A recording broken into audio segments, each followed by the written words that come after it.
ان کے جو غدار تھے پیسوں کے لالچ میں آ کر دشمن کو راستہ دے دیے. تو دنیا میں جہاں جہاں بھی آپ غداری دیکھیں گے اس کے پیچھے کیا ملے گا؟ آپ کو پیسہ ملے گا, یا پیسہ نہیں ہے تو کم سے کم عہدہ ملے گا.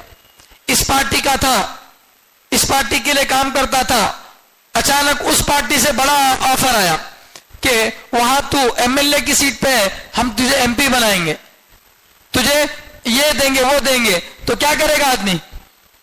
اپنے مرتبے کے عہدے کے لیے, اپنے عہدے کے لیے پوری پارٹی کو کیا کر دیا؟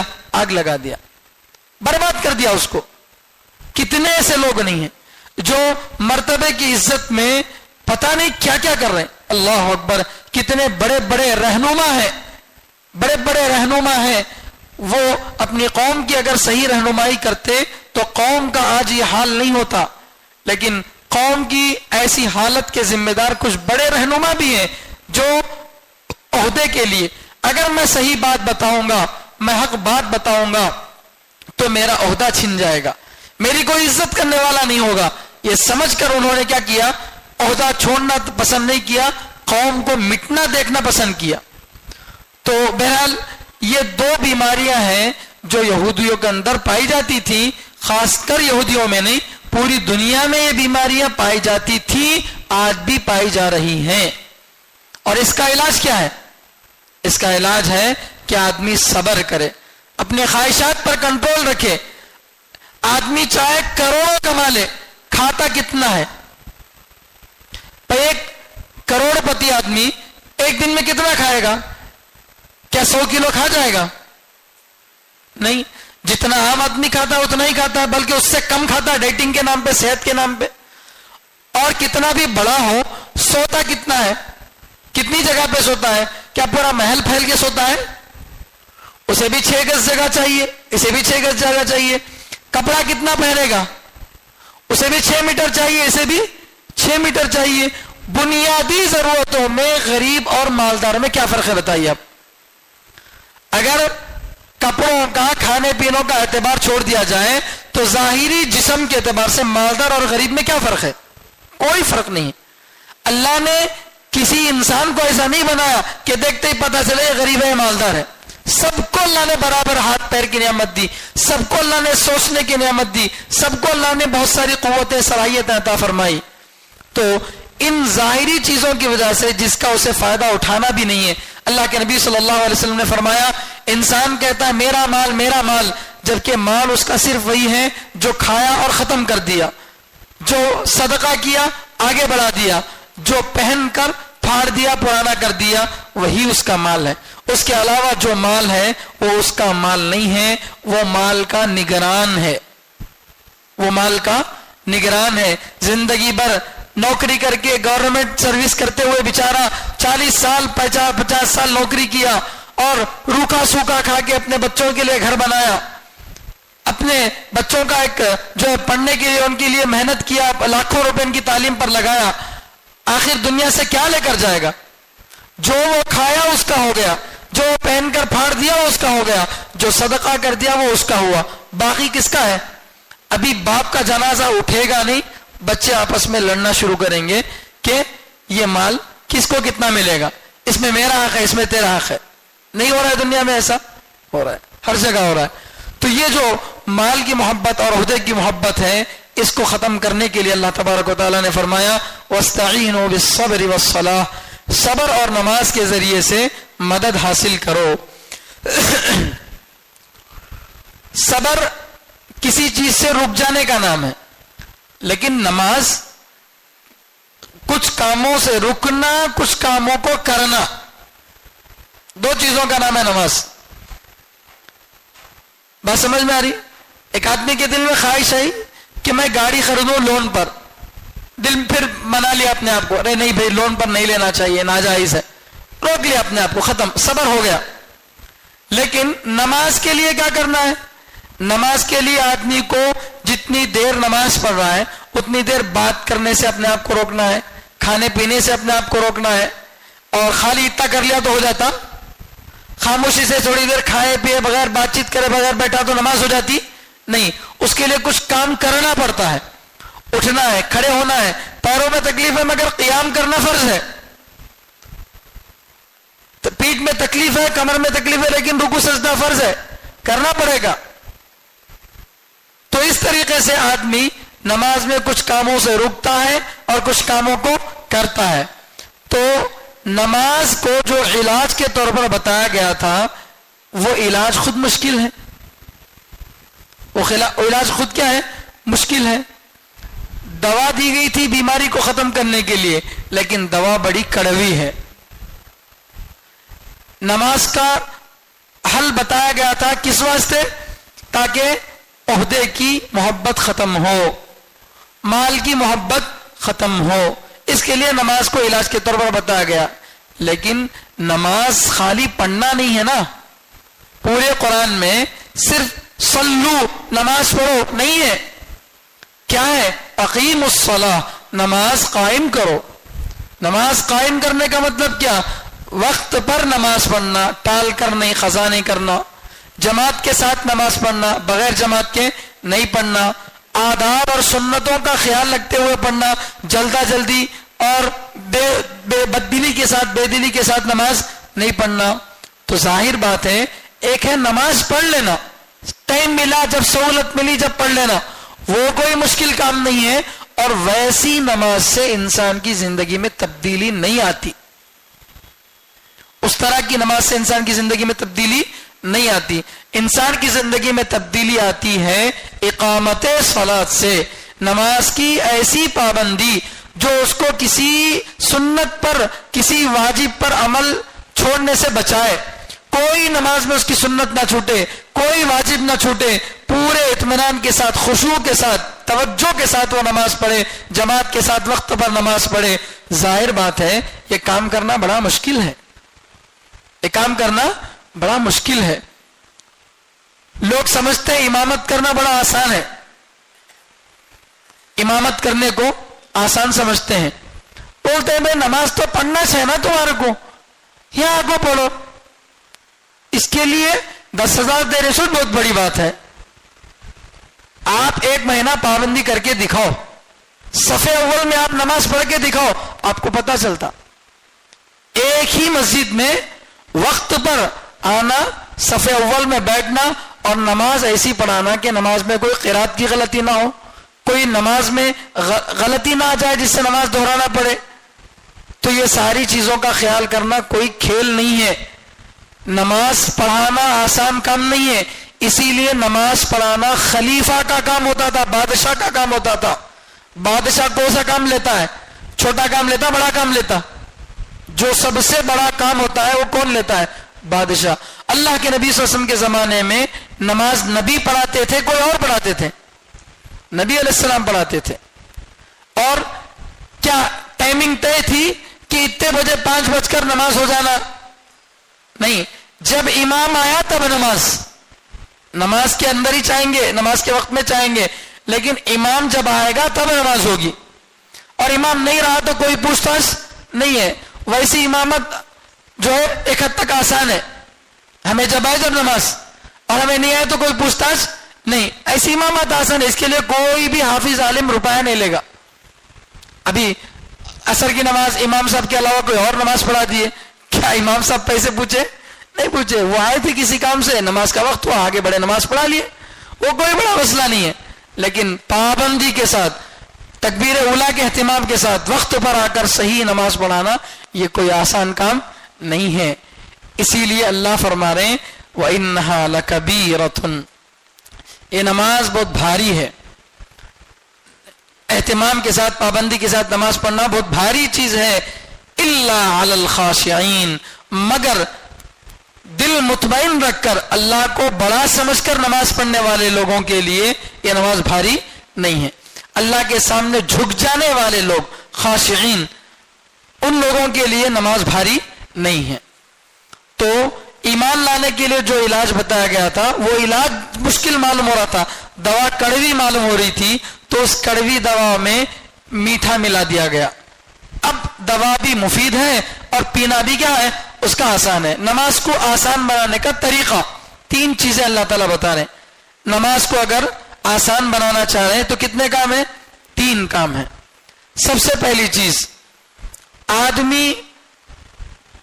نماز آدمی پر بھاری تب پڑتی ہے جب اس کا دل مستقل فکر مند رہتا، سوچتا رہتا، اس کے اندر حرکت ہوتے رہتی، دل میں یہ کرنا وہ کرنا وہ کرنا، چار طرف دماغ جا رہا.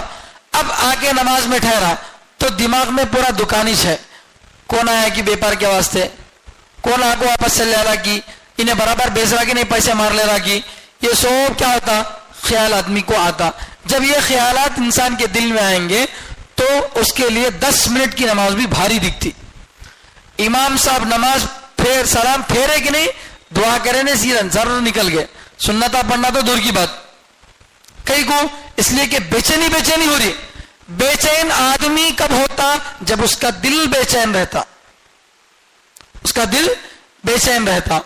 اگر انسان کو مطمئن کرنا ہے تو کس کو مطمئن کرنا، ہاتھا پاؤں بندہ لے تو مطمئن ہوا آدمی. ایک بچہ مدرسے کو نہیں آتا بول کر رو رہا تو کیا کرے، حافظ صاحب پاؤں کو ہاتھوں کو رسا باندھا لے، چپ کے بیٹھ جاتا انہیں.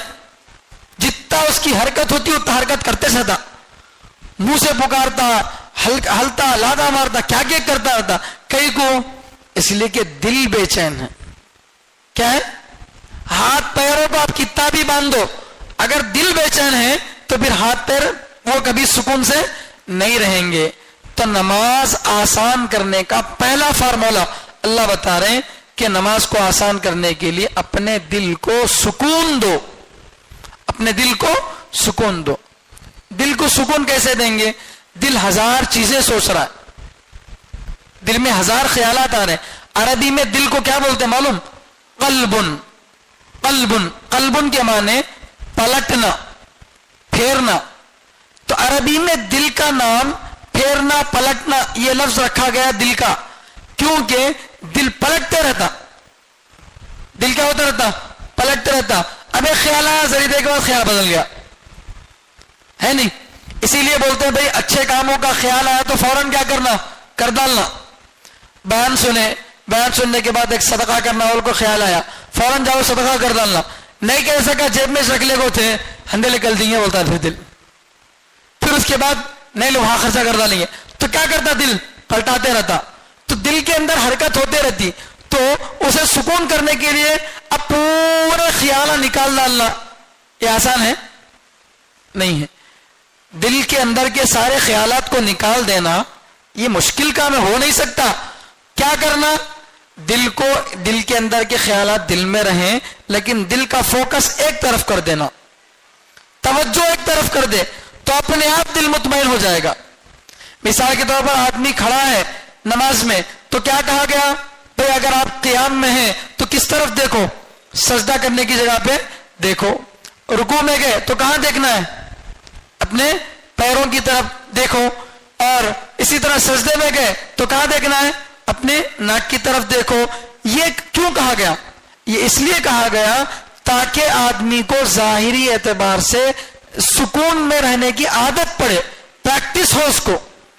جب آدمی اپنے آپ کو سکون میں رکھے گا، اپنے خیالات کو اللہ کی طرف لگائے گا، یہ سوچے گا کہ میں اللہ کے سامنے کھڑا ہوں، میں اللہ کے سامنے کھڑا ہوں. تو پھر یہ تصور جتنا اس کا مضبوط ہوگا اس کی نماز میں سکون اتنا زیادہ آئے گا، اس کی نماز میں سکون اتنا زیادہ آئے گا. اگر ہمارا دوست سامنے کھڑا ہے تو ہمیں کیسا بات کرتے ہیں، بالکل بے فکر آرام سے ہلتے جلتے بات کرتے. استاد آگے ٹھہر گئے تو ایک دم سے کیا ہوتا، ہمارے بدن کی حرکت رک جاتی، بدل جاتی، کیفیت بدل جاتی. اگر پولیس آگے سامنے ٹھہر گیا تو اب آدمی کے دل میں گھبراہٹ، کیا کرا کہ میں، کیا بولتا کہ انہیں، کیا کرتا کہ.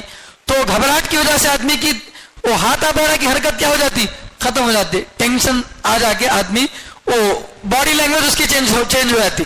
کیوں، اس لیے کہ اس کا پورا دماغ کس کی طرف چلا گیا، اب پولیس کی طرف سے. ارے انہیں آ گیا، ابھی نے کیا کی کرتا میرے کو بول کے. تو ایک مثال دے رہا ہوں میں، جیسے سامنے اگر شیر کھڑا ہو تو کھیلتے بیٹھتا آدمی نہیں. تو ایک کوئی چیز سامنے ہے اگر اس کا تصور آدمی کو ہو تو پھر اس کے خیالات ایک جگہ آ جاتے، مجتمع ہو جاتے، جم جاتے. اسی طرح جب آدمی نماز میں کھڑا ہو تو کس کے سامنے کھڑا ہے؟ اللہ کے سامنے کھڑا ہے. اللہ کے نبی صلی اللہ علیہ وسلم نے فرمایا نماز ایسی پڑھو جیسے کہ تم اللہ کو دیکھ رہے ہو یا اللہ تم کو دیکھ رہا ہے, یا تو تم اللہ کو دیکھ رہے ہو, یہ تصور ہو. اللہ کو ہمیں دیکھ رہے تو یہ تصور بہت اونچا ہے. اگر یہ آ سکتا ہے تو کرو. یہ نہیں ہو سکتا فَإِن لَمْ يَكُنْ يَرَاهُ فَهُوَ يَرَاكَ. اگر تو تم اللہ کو نہیں دیکھ سکتے تو کم سے کم یہ سوچو کہ اللہ مجھے دیکھ رہا ہے, اللہ مجھے دیکھ رہا ہے. آفس میں ہم بیٹھے ہیں, آفس میں اب تک CCTV کیمرہ نہیں تھا تو آرام سے ذرا ہاتھ پھیلا لے کے مست بیٹھتے رہتے تھے, پایا ہلا لیتے. اچانک سے آفس میں کیا کرے 3-4 جگہ CCTV کیمرہ لگا دے لے. اب اندر آفس میں باس بیٹھا ہوا آفس میں, اب انہیں سامنے نہیں ہے ہمارے, انہیں کہاں کی گھر میں بھی ہے سمجھو, تب بھی کیا کرتا آدمی سکون سے کام کر لیتا رہتا اپنا. کئی کو باس سامنے نہیں ہے لیکن یہ احساس ہے کہ انہیں میرے کو دیکھ رہا, انہیں میرے کو دیکھ رہا. یا تو انہیں سامنے ہو میں اس کو دیکھ رہا ہوں تو ڈر جاتا ہوں میں اور کام صحیح کرتا ہوں, یا یہ معلوم ہو کہ انہوں میرے کو دیکھ رہے, بچے کھیل رہے استاد سے کونے میں ٹھہر کو دیکھ رہے, ایک بچہ دیکھ لیا اس میں سے استاد کو تو باقی بچے تو کھیلتے رہتے, جو استاد کو دیکھ لیا انہیں کیا کرتا ڈر جاتا. اب اس کے بعد بچوں کو معلوم ہوا یہاں سے دیکھتی مول صاحب بول کو تو وہ جگہ پہ آتے آٹومیٹک سیدھے ہو جاتے. ہمیں استاد کو تو نہیں دیکھ رہے, ہو سکتا استاد کیا کر رہے ہو ہمارے کو دیکھ رہے ہو.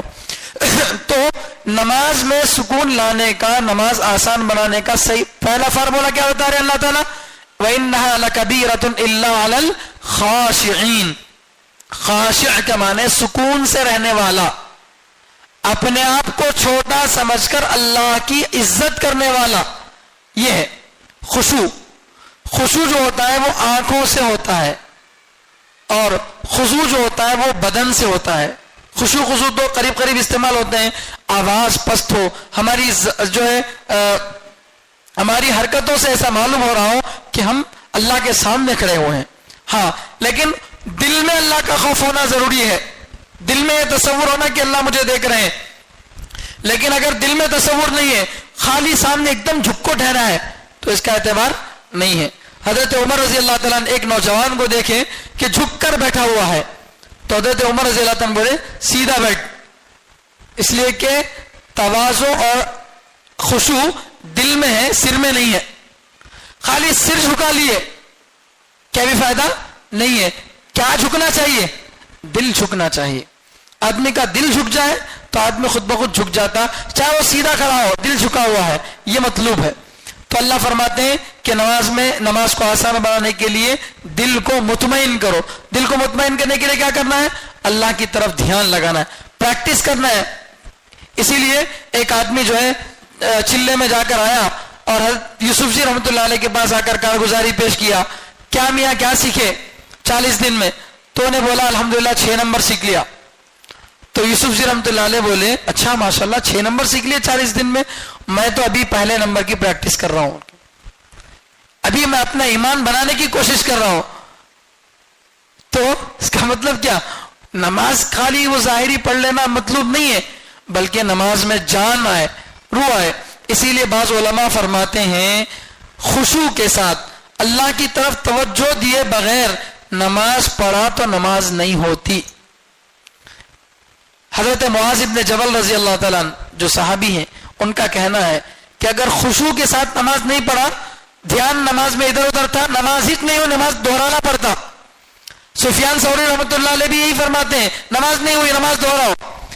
بعض لوگ تو یہ بولتے ہیں اللہ اکبر, نماز میں کھڑے ہو کر دھیان ادھر ادھر چل گیا اسے قتل کر دو, کیونکہ جو اللہ کے سامنے کھڑے ہو کر بھی اس کو اللہ کی طرف دھیان نہیں گیا تو اب آخر اللہ سے ڈریں گا کب انہیں؟ تو بہرحال بولنے والے علماء بہت بڑی بڑی باتیں بولے, ہمیں اتنا نہیں تو کم سے کم ظاہری اعتبار سے اپنے آپ کو کیا کرنا. اب یہ جو سنت ہے نا, اطمینان سے کھڑا ہونا, سیدھے کھڑے ہونا, یہ خشوع پیدا کرنے کے طریقے ہیں, خشوع پیدا کرنے کے طریقے ہیں. ہم قیام میں کیسے ٹھہرے ہوں, ہاتھ کیسے باندھیں, ہماری نظر کہاں ہو, یہ سب چیزیں اگر سنت طریقے کے مطابق ہم سیکھ لیں گے تو پھر انشاءاللہ کیا ہو جائے گا, نماز میں ہمارے خشوع آ جائے گا, سکون آ جائے گا. ایک سوال, مولانا میں کتنا بھی کوشش کر لیا نماز میں دھیان نہیں لگ رہا, توجہ نہیں جا رہی, اللہ اکبر بول کے رکعت باندھتے یہ دکان کا خیال وہ دکان کا خیال کیا کی کہتا جا رہا. تو ایسی نماز پڑھنے سے نہیں پڑھنا بہتر ہے بھائی, بلکہ نماز چھوڑ ڈالا. ایک آدمی تھا, کہتے امام صاحب نماز میں 3 رکعتیں پڑھا دیے. اب مقتدیوں میں امام صاحب میں اختلاف ہو گیا. امام صاحب بول رہے نہیں میں 4 پڑھایا بول کے, مقتدیاں بول رہے نہیں 3 پڑھائے بول کے. تو ایک آدمی بہت پکے یقین سے بولا نہیں 3 رکعتیں چھوئے سو بول کو. اب نہ بولے اتنا یقین سے کیسا بول رہی, سب جنے میں اختلاف ہے نا. بولے تو میں 4 رکعتیں میں 4 دکانوں کا حساب کر لیتا ہوں. آج 3 دکانوں کا جس حساب ہوا ہے, چوتھی دکان کا حساب نہیں ہوا. 4 رکعتوں میں 4 دکانوں کا حساب کر لیتا تھا میں, فلاں دکان کیسا چل رہی ہے, دکان کیا ہے, یہ دکان میں اس میں کیا, موٹا موٹا سوچ دیتا تھا اس کے بارے میں. آج چوتھی دکان کے بارے میں سوچنے کا موقع ملا نہیں. اس کا مطلب کتنی رکعتیں ہوئی, 30 رکعتیں ہوئی. تو ایسا اگر ہوتا ہے آپ کے ساتھ میرے ساتھ تو کیا نماز چھوڑ دیں؟ نہیں, یہ شیطان کا دھوکہ ہے. دیکھو خشوع حاصل کرنا چاہیے, اس کے لیے مسلسل کوشش کرنا چاہیے. اللہ تعالیٰ کیا بولے, اہدنا الصراط المستقیم, اے اللہ ہم کو سیدھا راستہ دکھا. تو کیا میں غلط راستے پہ ہی سیدھا راستہ مانگنے گے راستے اللہ کو؟ سورہ فاتحہ میں کیا بول رہے ہیں, سیدھا راستہ دکھا اللہ بول رہے ہیں. ایک کافر بولا تو سمجھ میں آتا, چل بے ایمان لا لے تیرا سیدھا راستہ ہے بول کو. ایمان والا نماز پڑھتے ہوئے کیا بول رہا, اے اللہ مجھے سیدھا راستہ دکھا بول رہا. تو سیدھے راستے پہ ہے بول کے ایمان بھی لایا نماز بھی پڑھ رہا, پھر ابھی کہیں کا سیدھا راستہ ہو. تو سیدھے راستے کی کوئی دی اینڈ نہیں ہے, اس کی کوئی انتہا نہیں ہے. جتنا اللہ سے لو لگاتا جائے گا وہ صراط مستقیم میں ترقی کرتا جائے گا, اس کا اتنا اللہ سے تعلق بڑھتا جائے گا. کیا بول رہے ہیں اللہ تعالیٰ سورہ علق کے اندر, اقرأ بسم ربک الذی خلق. اس کی آخر کی آیت سجدے والی آیت ہے, اس لیے میں نہیں پڑھ رہا ہوں. سجدہ کرو اور قریب ہو جاؤ. اللہ کیا بول رہے ہیں, سجدہ کرو اور قریب ہو جاؤ. یعنی جو سجدہ کرتا رہے گا اللہ کے قریب ہوتا رہے گا. تو نماز اگر دل کے اطمینان کے ساتھ نہیں ہے تو اگرچہ اس کا ثواب کم ملے گا, لیکن نماز تو کم سے کم ادا ہو جائے گی. نماز تو کم سے کم ادا ہو جائے گی. کلاس میں استاد بولے کل ہوم ورک لکھ کے لانا ہے, یہ ترجمہ میننگز وغیرہ لکھ کے لانا ہے بول کے. تو ایک بچہ لکھاش نہیں, بالکل ایک حرف بھی نہیں لکھا. ایک بچہ لکھا لیکن ذرا غلط سند لکھا, وہاں ذرا غلطی یہاں ذرا غلطی کر دیا تھا. اب استاد سزا کس کو دیتے, اس کو جو لکھ کے غلطی کرا یا اس کو جو بالکل نہیں لکھا؟ جو بالکل نہیں لکھا اس کو کیا کرتے ہیں, سزا دیتے. کئی کو انہیں کچھ تو کوشش کرا نا, ذرا تو اس کے اندر فکر آئی, انہیں آیا بیٹھا وقت تو دیا نا, تو وہ بھی نہیں کرا. تو مالا یدرک کلو لا یترک کلو, عربی کی کہاوت ہے, جو چیز پوری نہیں ملتی اسے پورا چھوڑنا بھی نہیں کہتے. پوری نہیں ملتی بول دو, پورا چھوڑنا بھی نہیں. تو خضوع کے ساتھ نماز نہیں مل رہی, نماز تو کم سے کم پڑھ لو, دھیرے دھیرے اللہ خضوع اور خضوع عطا کر دیں گے.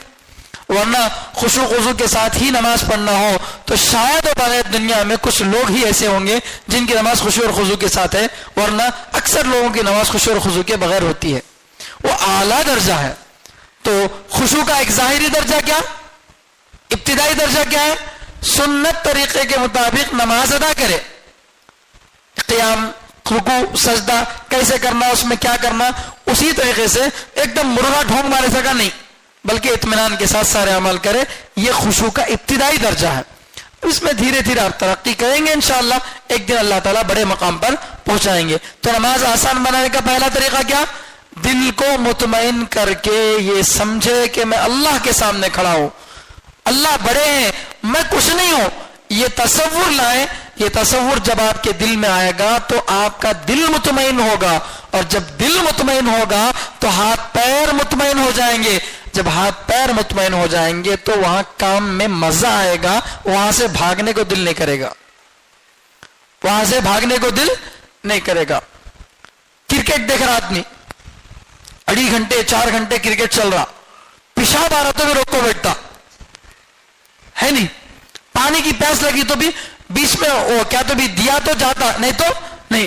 کہیں کو دل لگ گیا, دل لگ گیا تو ہاتھ پیر خود بخود دل کے تابع ہو جاتے, دل لگا ہوا نہیں ہے. اب اس کے سامنے بٹھا لیتے, کیا تو بھی رے بھائی بور مار رہا ہے بولتا, تو دل مطمئن ہے تو اعضاء مطمئن ہو جائیں گے اور اس کے تابع ہو جائیں گے. اس لیے نماز کو اگر آسان بنانا ہو تو پہلا فارمولا کیا ہے, دل کو مطمئن رکھو, اس کی پریکٹس کرنا پڑتا ہے. بہرحال دوسرا کام نماز کو آسان بنانے کا, الذین یظنون انہم ملاقو ربہم, وہ لوگ جو یقین رکھتے ہیں کہ وہ اللہ سے اپنے رب سے ملنے والے ہیں. جو لوگ یقین رکھتے ہیں کہ وہ اپنے رب سے ملنے والے ہیں. اگر ہم کوئی اچھا کام کرے, اچھا کام کرنے پر ہم کو کہا گیا کہ آپ فلاں جگہ آ جاؤ آپ کو انعام ملے گا, تو انعام لینے کیسا جاتا انہیں, ایک وہ جانا بولنے کی, جیسے بچہ سال بھر محنت کرا, سال کے آخر میں اس کو سالانہ جلسے میں انعامات دے رہے, کتابیں دے رہے, استعمال کی چیزیں دے رہی, تو انہیں سال بھر اپنی محنت کو معمولی اور ہیچ سمجھتا. کئی کو محنت کرے تو کتابیں ملتی, محنت کرے تو میرے کو سب کے سامنے گفٹ ملتا, اور گفٹ کا تصور یہ محنت کو آسان بنا ڈالتا.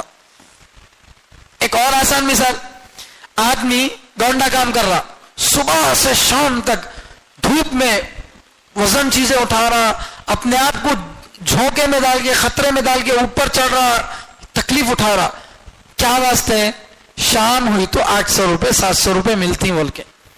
وہ پیسوں کا جب خیال آتا ہے میری بیوی بچوں کا کیا ہوگا اگر میں بغیر پیسے کے گیا, تو مہینے کے آخر میں تنخواہ ملتی, سوچ کر پورا مہینہ اٹھنا, وقت پر بھاگنا, کام کرنا آسان ہو جاتا.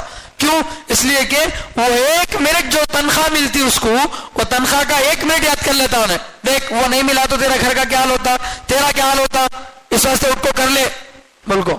تو وہ تصور جب آدمی کو آتا ہے تو انسان کے لیے کیا ہوتا, مہینہ بھر محنت کرنا آسان ہو جاتا ہے. تو اللہ فرماتے ہیں اگر تم یہ سمجھو, یہ یقین رکھو کہ تم کو مرنے کے بعد کس کے پاس جانا ہے, اللہ کے پاس جانا ہے, تو اللہ اکبر, اللہ نماز کا بدلہ کیسے دیں گے, اپنی شان کے مطابق دیں گے. تو اللہ سے کوئی معمولی بدلے کی امید تو نہیں رکھتے. جب بہت بڑا انعام اگر کسی کو ملنے والا ہو تو اس کے پاس جاتے ہوئے آدمی کیسا جاتا ہے, کیا سوچتا ہے. اگر کسی کو یہ کہہ دے کہ بھئی آپ اگر امتحان میں اتنے نمبر لا لیے تو آپ کو پرائم منسٹر بلا کر گولڈ میڈل دیں گا, ایسا بول دیے, تو محنت کرنا اس کے لیے کیا ہوتا, آسان ہو جاتا. کیوں, اتنے بڑے آدمی سے اور اتنی قیمتی چیز میں لے کر آنے کا ہے, اس وجہ سے یہ ساری محنت اس کے لیے آسان ہو جاتا. تو دوسرا فارمولا کیا بتایا اللہ, کہ نماز آسان بنانا ہو تو یہ دماغ میں رکھو کہ مجھے اس نماز سے تھوڑا میرا بزنس ذرا ڈسٹرب ہو رہا, میرے کو ذرا دل پہ تکلیف پڑ رہی, تھوڑا میری راحت میں خلل پڑ رہا, نیند چھوڑ کو اٹھنا پڑ رہا, لیکن اس کا بدلہ کیا ملتا, سوچو. اللہ اکبر, اللہ اپنا دیدار نصیب کرائیں گے, اللہ جنت دیں گے, اللہ فلاں کریں گے فلاں کریں گے. یہ سب چیزیں سوچتے آدمی کیا ہوتا, اٹھ جاتا ہے نہیں. تیسری چیز وَأَنَّهُمْ إِلَيْهِ رَاجِعُونَ, اور یہ یقین رکھتے ہیں کہ اللہ کی طرف لوٹنے والے ہیں, اللہ کی طرف لوٹنے والے ہیں. اس کا مطلب یہ ہے کہ جو یہ یقین رکھتا ہے کہ اللہ کی طرف لوٹنا ہے تو پھر اللہ تعالیٰ کیا کریں گے, اعمال کا حساب پوچھیں گے, اعمال کا حساب پوچھیں گے. تو اعمال کے حساب کا ڈر رہتا نہیں. ایک تو آدمی کام کر لیا اور اس کام کی پوچھ تاچھ ہوتی بولے تو وہ خوف نہیں, تو اللہ تعالیٰ کے پاس راجعون لوٹ کر جانے والے ہیں, تو اللہ کیا کریں گے, اعمال کا حساب کتاب پوچھیں گے. اللہ کے سامنے کھڑے ہو کر حساب کتاب دینا آسان کام ہے نہیں. حضرت عائشہ رضی اللہ تعالی اللہ کے نبی صلی اللہ علیہ وسلم فرماتے ہیں من نوقش عذب او کما قال علیہ السلام, کہ جو حساب کتاب میں اس سے بحث کی گئی تو انہیں گیا کام سے. اللہ تعالیٰ قرآن میں فرما رہے نا کہ حسابا یسیرا, اللہ حساب کیا کریں گے؟ آسان بنا دیں گے. تو حساب آسان بنا دیں گے. اس پر حضرت عائشہ رضی اللہ تعالیٰ پوچھے تو جواب دیے کہ وہ حساب نہیں ہوگا. وہ حساب نہیں ہوگا. ایمان والا آدمی زندگی پر اللہ کے احکام پر زندگی گزارتا گیا اور نیک کاموں کے اوپر ہی اس کی موت ہوئی تو اللہ تعالیٰ کیا کریں گے؟ ادرامیہ کیا قصہ تیرا؟ ہاں ٹھیک ہے چلو. تو وہ پار کرنے کے لیے رہے گا. وہ صرف فارملٹیز کے واسطے اللہ تعالیٰ کیا کرتے اس کو وہاں سے پار کرنے کے لیے حساب لے لیتے. ورنہ پکڑ کرنے کی نیت سے اگر اللہ تعالیٰ پوچھیں گے کوئی نہیں بچ سکتا. پکڑ کرنے کی نیت سے اللہ تعالیٰ حساب کتاب لے تو کوئی نہیں بچ سکتا. کیوں؟ کون ہے دنیا میں جو غلط کام نہیں کرا ہو؟ ہر آدمی سے غلط کام ہوا ہے. میری اور آپ کی کیا اوقات ہے؟ انبیاء کرام بھی کل قیامت میں ڈرتے نہیں ڈرتے اللہ تعالیٰ سے. ساری امت جائیں گی سفارش کے لیے آدم علیہ السلام کے پاس تو آدم علیہ السلام بولتے ہیں اللہ تعالیٰ درخت کا پھل کھانے سے منع کیا تھا, میں کھا لیا, پتہ نہیں اللہ میرے ساتھ کیا کریں گے. ہر نبی اپنے بارے میں سوچتے رہیں گے نفسی نفسی, میرا کیا ہوگا بول کے. اللہ تعالیٰ شفاعت کبریٰ نبی علیہ الصلوۃ والسلام کو عطا فرمائیں گے. اللہ کے نبی صلی اللہ علیہ وسلم عرش کے پاس جا کر روئیں گے, گڑ گڑائیں گے, اتنا زیادہ اللہ کے سامنے گڑ گڑائیں گے. اللہ کو رحم آئے گا اور اللہ کے نبی صلی اللہ علیہ وسلم سے کہیں گے اے محمد سر اٹھاؤ, مانگو کیا مانگنا ہے, پوچھو کیا پوچھنا ہے. تو پھر اللہ کے نبی صلی اللہ علیہ وسلم سفارش کریں گے, پھر جا کر سفارش کا دروازہ کھلے گا. ورنہ تو اللہ کے جلال کے سامنے کون حساب دے سکتا ہے؟ کوئی نہیں دے سکتا. تو اگر یہ دل میں خیال ہو کہ اب میں نماز نہیں پڑھوں گا تو اللہ تعالیٰ بولیں گے ادرامیہ 15 سال کی عمر میں تو بالغ ہوا, 60 سال کی عمر میں تو مرا, 40 پر 5 سال کی روز کے اعتبار سے 5 نمازاں, اب اس کو ضرب کر کے اتنے نمازاں تو پڑھنا تھا, اتنے نہیں پڑھانا, تو کئی کو نہیں پڑھا, ایک نماز بھی اگر نہیں پڑھا, ایک سجدہ بھی اگر نہیں کرا, اس پر اللہ پکڑ کرنا چاہے کر سکتے نہیں کر سکتے؟ اللہ کو ہم بول سکتے کہ ہمارے کو چھوڑ دو, یہ کر سکتی ہو؟ نہیں, اللہ جو چاہے کر سکتے ہیں, اللہ کے اختیار میں ہم ہیں. ایک انسان جو ہے مسجد کو بنانے کے لیے اینٹا منگایا, 1 لاری اینٹا ہے, تو 1 لاری اینٹا میں کچھ اینٹا ممبر کے واسطے استعمال ہوئے, محراب کے واسطے استعمال ہوئے, کچھ اینٹا استنجا خانے کے لیے استعمال ہوئے. اسی لاری کے اینٹا ذرا پیشاب خانے کو استعمال ہوئے, ذرا ممبر میں استعمال ہوئے. اب اینٹ کو اگر زبان مل جائے اور وہ کہے کہ میں کیا غلطی کری تھی, میرے کو ممبر کے لیے نہیں سر کا کیا کرے, پیشاب خانے کو رکھے, تو میری مرضی, میرا مال میری مرضی, میں جو چاہے کر سکتا ہوں. تو ہم سب کس کے ہیں؟ اللہ کے ہیں. اللہ ہمارے ساتھ جو چاہے کر سکتا ہے. یہ الگ بات ہے, اللہ کی ذات سے یہی امید ہے کہ اللہ نیک بندوں کے ساتھ اچھا سلوک کریں گے, غلط بندوں کے ساتھ اللہ پکڑ کریں گے, ہی اللہ کی ذات سے امید ہے. لیکن اللہ پر کچھ واجب نہیں ہے, اللہ پر کچھ واجب نہیں ہے. ہم کون ہو سکتے ہیں جو اللہ پر واجب کریں؟ ہم کون ہو سکتے ہیں جو اللہ کو کہیں کہ آپ یہ کرنا سوچ؟ کون واجب کر سکتا اللہ پر؟ نہیں. تو اس لیے یہ تصور اگر آدمی کے دل میں ہوگا کہ مجھے اللہ کی طرف ایک دن لوٹ کر جانا ہے اور اللہ حساب لیں گے میرا, تو حساب کے ڈر سے آدمی کیا کرے گا؟ اچھے اعمال کرنے کی فکر کرے گا. تو یہ 3 چیزیں ہیں, یہ آسان نمونہ بتائی گئی ہیں جس پر عمل کرنے سے جو ہے ہمارا کام آسان ہوتا ہے. آگے بنی اسرائیل کا واقعہ اللہ تعالیٰ بتا رہے ہیں, یا بنی اسرائیل, یہ واقعی آیت اس سے پہلے بھی آئی ہے, آدھی آیت وہی ہے, دوبارہ یہاں پر لوٹائی جا رہی ہے. پھر سے اللہ تبارک و تعالیٰ یہاں ان کا ذکر کر رہے ہیں, یہودیوں کا, قوم بنی اسرائیل کا اللہ تعالیٰ یہاں پر ذکر کر رہے ہیں, اس لیے کہ یہاں سے تقریباً پارہ ختم ہونے تک انہی کے واقعات ہے. شروع میں تو تمہیدی طور پر ان پر اللہ تعالیٰ کی نعمتوں کو یاد دلایا گیا, اور پھر اس کے بعد آگے اللہ تعالیٰ جو ہے ان پر نافرمانی کی وجہ سے کیا کیا عذابات آئے, اللہ تعالیٰ کی طرف سے کیا کیا ان پر ہوا, یہ سب تفصیلات اللہ تعالیٰ یہاں سے بیان کر رہے ہیں. تو اللہ فرما رہے ہیں یا بنی اسرائیل, اے اسرائیل کی اولاد, اے یعقوب علیہ السلام کی اولاد, اذکروا نعمتی, میری نعمتوں کو یاد کرو, میری نعمت کو یاد کرو, التی انعمت علیکم, جو میں نے تم پر کیا ہے, میری نعمت جو میں نے تم پر کیا ہے اس کو یاد کرو. تو جو انسان صحیح انسان ہوگا وہ انسان نعمت دینے والے کو کبھی نہیں بھولتا. الانسان عبد الاحسان, انسان کیا ہوتا ہے؟ احسان کا بندہ ہو جاتا ہے. آپ اگر کسی کی کوئی چیز لے لیے, کھا لیے, پی لیے تو گویا آپ اس کے ہو گئے. تو اس لیے جو ہے احسان انسان کو, شریف انسان کو احسان کیا کرتا ہے, مجبور کر دیتا ہے اس کی بات ماننے پر.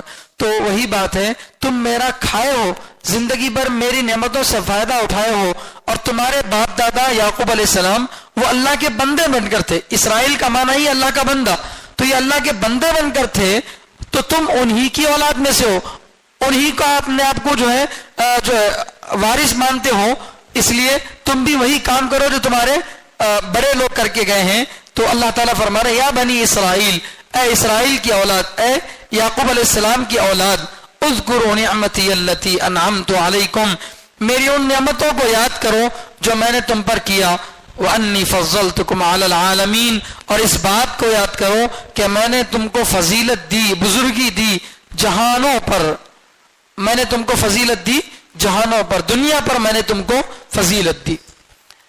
ویسے تو اللہ تعالیٰ کے اس قوم پر, اس نسل پر بہت سارے انعامات ہیں, جسے میں بار بار بتا چکا ہوں کہ ان کے لیے اللہ تبارک و تعالیٰ آسمان سے دسترخوان اتارے, ان کے لیے سمندر میں اللہ نے 12 راستے بنا دیے, ان کے لیے اللہ تعالیٰ پتھر سے 12 چشمے نکال دیے, ان کو اللہ تعالیٰ بڑے دشمن سے نجات عطا فرمایا.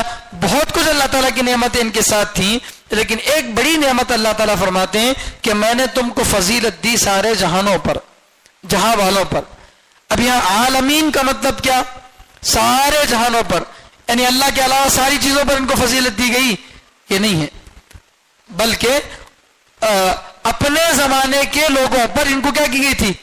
تفسیر جلالین کے اندر یہاں لکھا ہوا ہے اہلی زمان ہی, اپنے زمانے کے لوگوں پر ان کو کیا دی گئی تھی, فضیلت دی گئی تھی. تو بنی اسرائیل کو اللہ تعالیٰ فضیلت دیے, بزرگی دیے, ان کو بڑا مقام دیے. وہ بڑا مقام کیا تھا, ان میں اللہ تعالیٰ نے 4000 سے زیادہ نبیوں کو بھیجا, 4000 سے زیادہ نبیوں کو بھیجا. اگر کسی گھر میں 4 حافظ ہوں تو وہ گھرانہ کتنا بڑا مانا جاتا, ارے بھائی ماشاءاللہ حافظوں کا گھرانہ ہے بول کے, شہر میں پورا وہ گھرانہ مشہور ہو جاتا, ارے فلاں گھرانہ جن کے خالی بچے حافظ ہیں بول کے. تو خالی حافظ بنے تو گھر میں اتنی عزت ہوتی, جس خاندان میں, جس نسل میں 4000 سے زیادہ نبی آئے ہوں, اس کو کتنی بڑی فضیلت اللہ تعالیٰ دیے ہیں. تو فضیلت اللہ تعالیٰ یاد دلا رہے ہیں. دیکھو فضیلت کسی کو بھی جو دیتے ہیں, کام کو دیکھ کر فضیلت دیتے نہیں. آپ کام اچھا کر رہے ہیں تو آپ کو عہدہ ملتا, فضیلت ملتی. کام اگر چھوڑ دیے تو فضیلت رہتی نہیں رہتی. پولیس کو ایک بڑا عہدہ دیا گیا, ایک مقام دے دیا گیا, کب تک, جب پولیس اپنی ڈیوٹی نبھائے گا, مجرموں کو پکڑے گا اور قانون کی حفاظت کرے گا, تب تک اس کو یہ ہے. اگر وہی قانون کا چور بن جائے, وہ چوروں کی حفاظت کرنے والا بن جائے, تو اب اس کا اسٹار اور اس کا جو عہدہ تھا وہ اس کا باقی نہیں رہتا, اسے نکال دیا جاتا.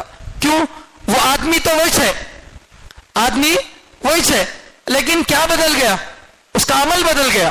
پہلے وہ ایماندار تھا, اسے اتنا بڑا میڈل دیا گیا, اتنی بڑی اس کو جو ہے سرٹیفکیٹ دی گئی, لیکن وہی آدمی جب بدل گیا, اس کی نیت بدل گئی, اس کا عمل بدل گیا, تو اب اس کو وہ فضیلت بھی نہیں رہتی.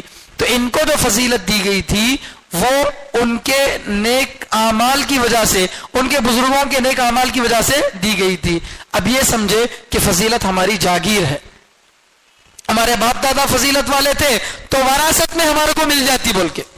اکثر بڑے لوگوں کی اولاد کے دماغ میں یہی بھوت سوار رہتا, ہمارے ابا بہت بڑے ذمہ دار, انہوں کیا بھی کرے نہیں, باوا کرے, پیدرم سلطان بود, ہمارے باوا بادشاہ تھے, تمہیں کیا ہے, کچھ بھی نہیں.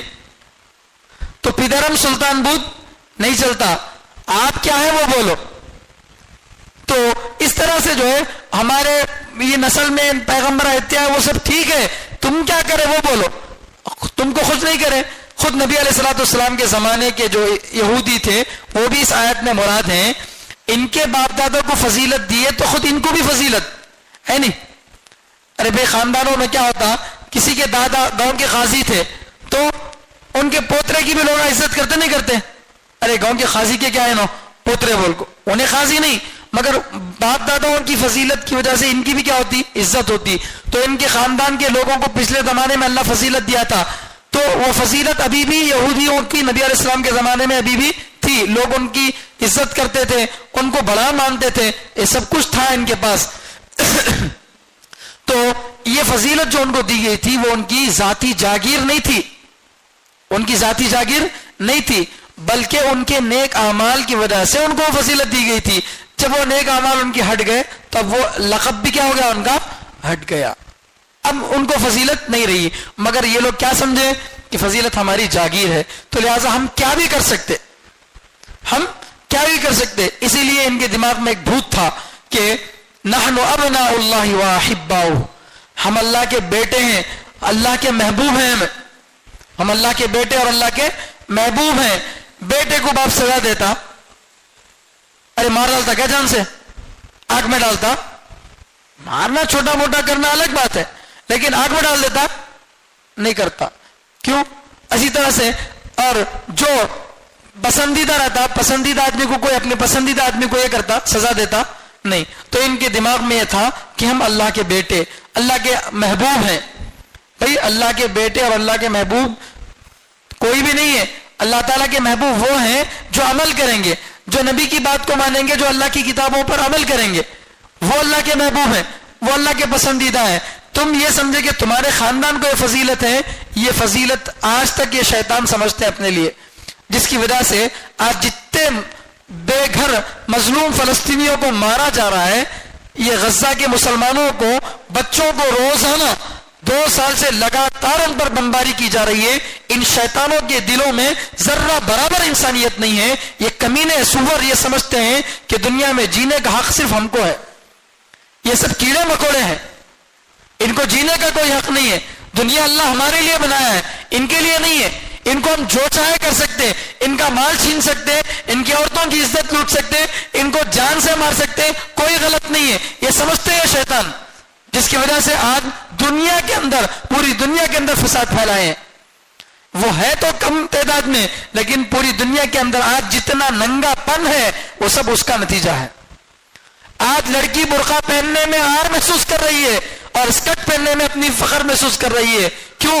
نام تو فاطمہ اور عائشہ ہی ہے، کلچر بدل دیا، ذہن بدل دیا، اسے جا کر کفر کی دعوت نہیں دی، اس کے کلچر کو بدل دیا، اس کے گھرانے کے ماحول کو بدل دیا، جس کی وجہ سے اب ان کے من کے مطابق سب خود تو با پردہ نہیں ہوئے، سب کو بے پردہ کر دیے، خود تو با ایمان نہیں بن سکے، سب کو بے ایمان کر دیے۔ تو اس طرح سے پوری دنیا کے اندر آج یہ کمینے شیطان جو فساد پھیلا رہے ہیں وہ اسی نشے میں پھیلا رہے ہیں، جبکہ ان کو فضیلت ایک وقت میں اللہ نے دی تھی، بعد میں فضیلت ان کی باقی نہیں رہی، اور فضیلت سب لوگوں پر نہیں تھی، ان کے زمانے کے لوگوں پر تھی۔ مان لو اگر سارے لوگوں پر بھی ان کو فضیلت تھی، تب بھی کسی ایک اعتبار سے فضیلت، ایک اعتبار سے فضیلت ہے، باقی اعتبار سے نہیں۔ دنیا میں جتنے نسل، جتنے خاندان آئے ہیں، ان میں اس خاندان میں اللہ تعالیٰ زیادہ نبی بھیجے، اس کے علاوہ کسی میں نہیں بھیجے، اس اعتبار سے ان کو فضیلت ہے، باقی اعتبار سے فضیلت نہیں ہے۔ مثال کے طور پر امتحان میں 7 پرچے ہیں، 7 کتابیں ہیں، 7 کتابوں میں ہر کتاب کے 100 نمبر ہیں، پورے 700 نمبر لایا تو آدمی کو 100 کو 100 ملتے۔ ایک بچہ وہ ہے جس کو ایک کتاب میں 100 کو 100 ملا، ایک کتاب میں 100 کو 100 ملا، بقیہ کتاب میں 50 60 70 ایسا ملا، ٹھیک ہے۔ اور ایک بچہ وہ ہے جس کو ہر کتاب میں 90 میں ملے، تو فرسٹ کون آتا کلاس میں؟ جسے 90 ملے انہیں فرسٹ آتا، کیونکہ زیادہ نمبر اس کو ملے ہیں۔ تو مجموعی اعتبار سے بڑی فضیلت اس کو ہے، لیکن جزوی فضیلت اس کو ہے کہ جس سبجیکٹ میں اسے 90 آیا اس سبجیکٹ میں سے 100 آیا، تو ایک سبجیکٹ کے اعتبار سے اس کو فضیلت ہے، ورنہ کلاس میں فرسٹ انہیں نہیں ہے۔ ایسے ہی بنی اسرائیل یا تو اپنے زمانے کے لوگوں پر فضیلت رکھتے تھے، یا اگر ساری دنیا کے لوگوں پر فضیلت رکھتے تھے تو صرف اس ایک اعتبار سے، سارے اعتبار سے نہیں۔ یہ جو ہے کچھ باتیں ہیں، آگے اور جو ہے ان کے بارے میں اللہ تعالیٰ جو ہے باتیں بتا رہے ہیں، انشاءاللہ اگلے جمعہ میں یہ باتیں بتائی جائیں گی۔ اللہ تعالیٰ سے دعا ہے کہ اللہ تعالیٰ ہم سب کو جو ہے نماز خشوع و خضوع کے ساتھ پڑھنے کی توفیق عطا فرمائے، ہمارے نمازوں کے اندر اللہ تعالیٰ جان پیدا کرے، روح والی نماز پڑھنے کی اللہ تعالیٰ ہم سب کو توفیق عطا فرمائے۔ سبحان اللہ وبحمدہ، سبحانک اللہم وبحمدک، ونشہد ان لا الہ الا انت ونستغفرک ونتوب الیک۔